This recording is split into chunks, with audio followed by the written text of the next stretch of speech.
गुरुदेव गुरुदेव चकाचक गुरुदेव गुरुदेव गुरुदेव प्रभुचंद्र सूर्यदेव।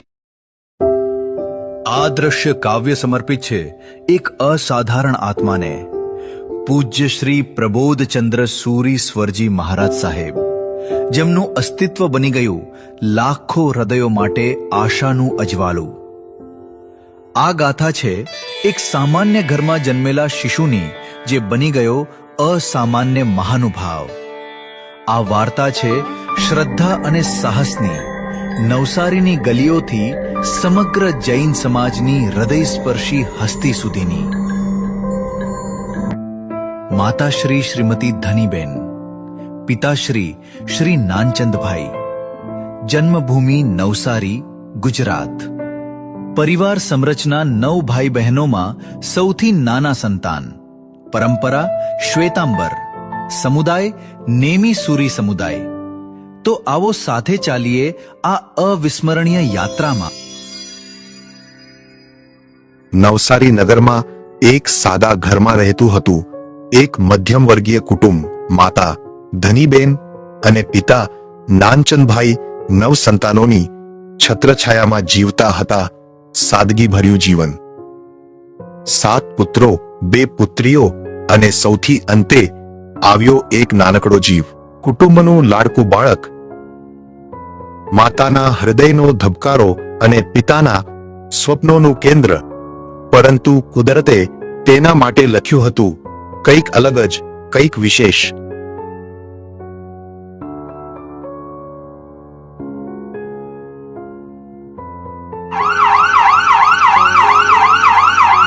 પ્રથમ વિકટ પરીક્ષણ। નાનકડું શરીર એકદમ નિસ્તેજ બની ગયું, ચેતનાએ છોડ્યો સાથ। શ્વાસ ચાલતો હતો પણ જાગૃતિ નહોતી। ચિકિત્સકોએ પણ હાર માની લીધી।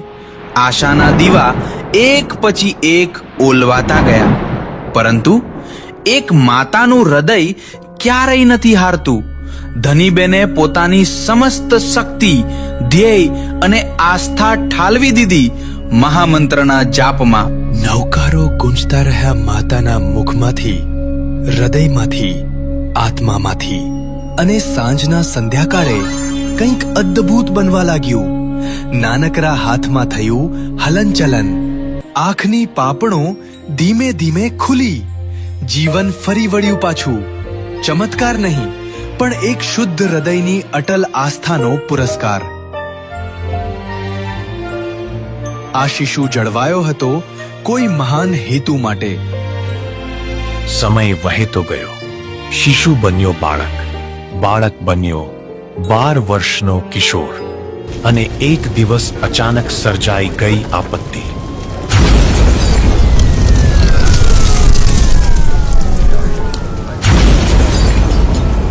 મોહલ્લાની એક ઇમારતમાં ફાટી નીકળી આગની લપટો। આખું વસવાટ બહાર દોડ્યું, સૌ ગભરાયા, પણ એક બાળક દોડ્યો ખતરા સામે, ગયો સીધો જોખમની વચ્ચે। સળગતી વસ્તુઓ ફેંકવા માંડ્યા નીચે, ભડકાને રોકવા, વિનાશને અટકાવવા। સલામત પાછો ફર્યો જ્યારે લોકોએ તેને ઉપાડી લીધો પોતાના ખભા પર। આ ક્ષણે પુખ્ત થયું, આ કિશોરમાં છે સાહસનું સામર્થ્ય। નાની ઉંમરથી જ દેવ પ્રત્યે આકર્ષણ હતું અનન્ય। જીયાવલા પાર્શ્વનાથ ભગવાનની મૂર્તિ સમક્ષ કલાકો વિતાવતા ભજન પૂજનમાં, અષ્ટપ્રકારી પૂજાની પરંપરા નિભાવતા સંપૂર્ણ સમર્પણથી।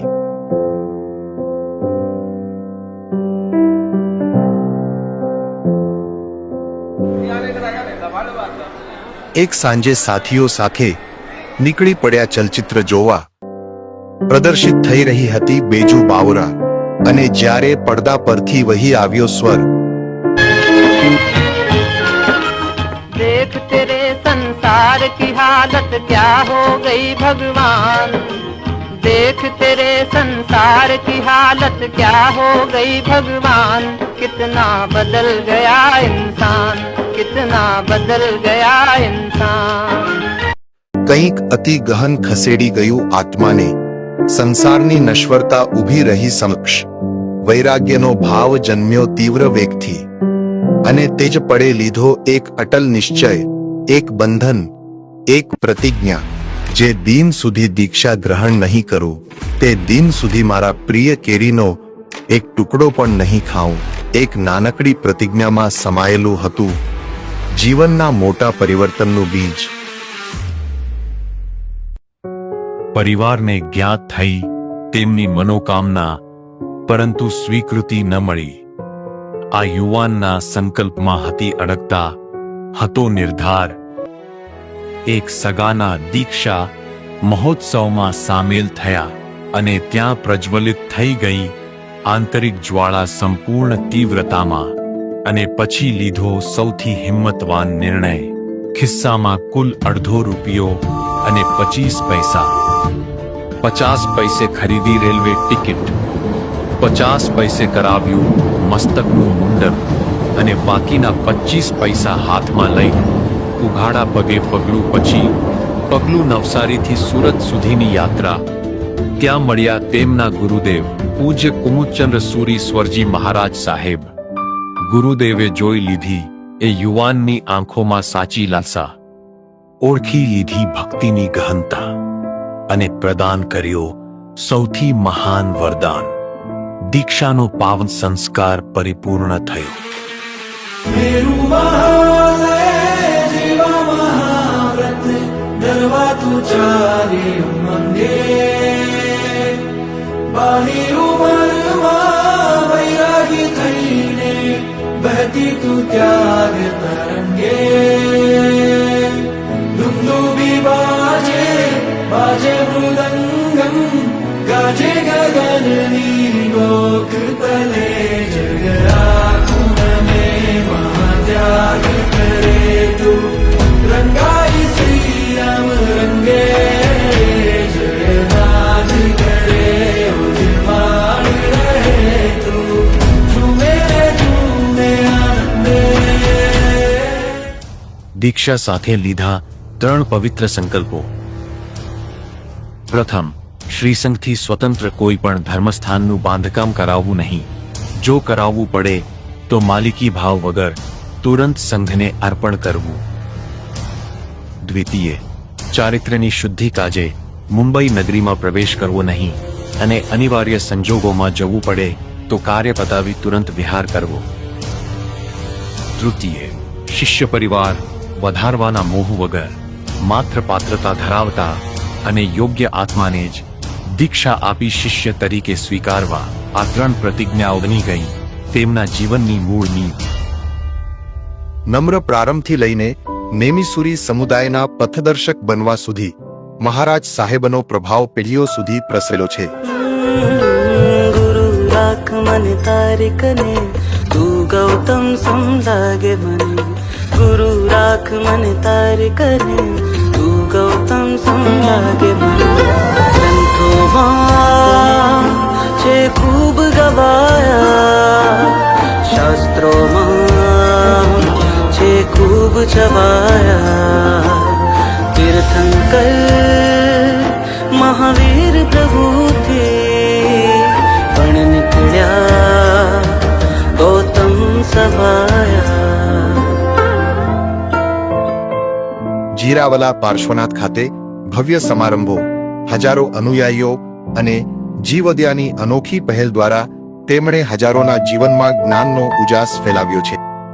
શાસન પ્રભાવક પરમ પૂજ્ય શ્રી પ્રબોધચંદ્ર સુરીશ્વરજી મહારાજ સાહેબ એ 127 અંજનશલાકા પ્રતિષ્ઠા મહોત્સવ, 39 ઉપધાન તપની પાવન નિશ્રા, 63 છરી પાલિત સંઘ, જેમાં 13 સંઘ માત્ર જીરાવલા તીર્થના હતા. તેમના હસ્તે પ્રતિષ્ઠિત અને પાવન થયેલા ઐતિહાસિક તીર્થોમાં પ્રથમ તીર્થ જગડિયા તીર્થ ભરૂચ, 2000 વર્ષ પ્રાચીન ધામ, જ્યાં વિક્રમ સંવત 1921માં ભૂગર્ભમાંથી પ્રગટ થયેલા શ્રી આદિનાથ ભગવાન બિરાજમાન છે. આલીપુર જૈન તીર્થ નવસારી 1100 વર્ષનો ઇતિહાસ ધરાવતું પવિત્ર સ્થળ, જ્યાં શ્રી ગોડીજી પાર્શ્વનાથ બિરાજમાન છે. શિયાણી જૈન તીર્થ લીંબડી 2200 વર્ષ પ્રાચીન, સંપ્રતિ રાજા નિર્મિત શ્વેતવર્ણીય શ્રી શાંતિનાથ ભગવાનનું આસ્થા કેન્દ્ર. ઘોઘા જૈન તીર્થ નવખંડા પાર્શ્વનાથ વિખંડિત થયેલા 9 ટુકડાઓ જે ચમત્કારિક રીતે જોડાઈને ફરી દિવ્ય સ્વરૂપ પામ્યા, જેની રેખાઓ આજે દૃશ્યમાન છે. ઘોઘા જૈન તીર્થ જીરાવલા પાર્શ્વનાથ અત્યંત પ્રભાવક ધામ, જ્યાં ભાવપૂર્વક કરેલી પ્રાર્થના સદાય સફળ થાય છે. એમનો વારસો જીવે છે પ્રત્યેક સાધકમાં, પ્રત્યેક ભક્તમાં અને પ્રત્યેક એ આત્મામાં જેણે અનુભવી તેમની કૃપા. જેના રોમ રોમ થી વહેતી કરુણાની ધારા ને પંચ મહાવ્રત ને મસ્તક ધરનારા, જે યુદ્ધ ખેલે મોહ સામે યોદ્ધા અલગારા ને મહાવીર ના માર્ગની રક્ષા કરનારા, નિજ સાધનાથી સૃષ્ટિને મહેકાવનારા, ઓ શાસન ના વીર તને વંદન અમારા. જય હો અણગારા શાસન ના શણગારા, વીર પંથ સિંહ જેમ ચાલનારા. જય હો અણગારા શાસન ના શણગારા, વીર પંથ સિંહ જેમ ચાલનારા. એક બહાદુર શિશુથી પૂજ્ય મહારાજ સાહેબ સુધીનો સફર. આ યાત્રા છે સાહસની, શ્રદ્ધાની, ત્યાગની અને અનંત કરુણાની. તેમનું જીવન પ્રકાશિત કરતું રહે આપણી યાત્રાને. તેમના આદર્શો પ્રેરણા આપતા રહે આવનારી પેઢીઓને. જય ગુરુદેવ ચકાચક દાદા.